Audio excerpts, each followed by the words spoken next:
государством. Поэтому нам просто предлагают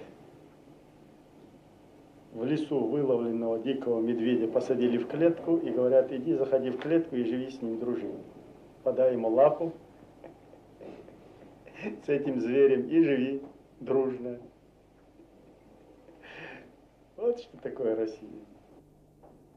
Что представляет о себе чеченская оппозиция? Весь мир знает, что никакой оппозиции здесь не было, нет на сегодняшний день. Оппозиция должна иметь радикальную программу, свою общественно-политическую структуру, зарегистрированную, деятельность, которая признана в правовом отношении, принята, признана в своей структуре, в подходах. Ничего подобного нет. Россия собирает всех банд группировки преступников России. Их называют кличками оппозиционеры, вооружают их до зубов, платят им огромные деньги, отпускают на это несметные средства, просто немыслимые даже нормального человека воображения. Танки, БТРы, самолеты, грады, смерчи, ураганы, уголовщина, подготовка их за пределами республики на территории России, на специальных базах, военные специалисты России, спецслужбы России. И для примешки несколько, уголовников из чеченской национальности, и это называется весь винегрет оппозиция. Оппозиция по-российски, а по сути дела русизм. Обыкновенный русизм страшнее фашизма, нацизма, расизма, всех человеческо-ненавистских идеологий, возведенный в высший ранг государственной политики России. Русизм страшнее фашизма. Когда фашизм пошел по Европе и миру и наступил на хвост России, она первая заголосила: спасайте весь мир.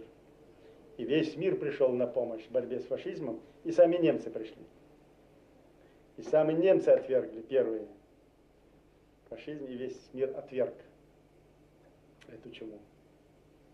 А теперь, когда русизм уничтожает целые народы, сметает с лица земли, причем выбирая самую беспомощную жертву. Всю историю России она выбирает самую беспомощную жертву. На полное физическое уничтожение и реалистическое устрашение мира. Вот какие мы сильные, мощные, что мы можем, какие коварные, злые, хищные. Нагорный Карабах вычленили и уничтожили полностью это образование. Далее пошли Абхазию вычленили из Кавказа, из Грузии, уничтожили весь потенциал. Войну с Грузией, Армению с Азербайджаном, а по сути дела российские спецслужбы, российские войска, российское вооружение, российская техника. Южную Осетию вычленили, уничтожили. Северную Осетию, Ингушетию вычленили. И физическое уничтожение целых народов. Насилие, смерть, кровь, уничтожение народного потенциала. Российское руководство всю свою историю, когда ей было тяжело, бежала, на подписание договоров, которые она никогда не соблюдала, не будет соблюдать и не мыслит. Как только укрепится, так начинает снова, вычленяет самого слабого и начинает над ним издеваться. Такова Россия, империя зла. Империя зла, как была, есть и остается. Хищность свою,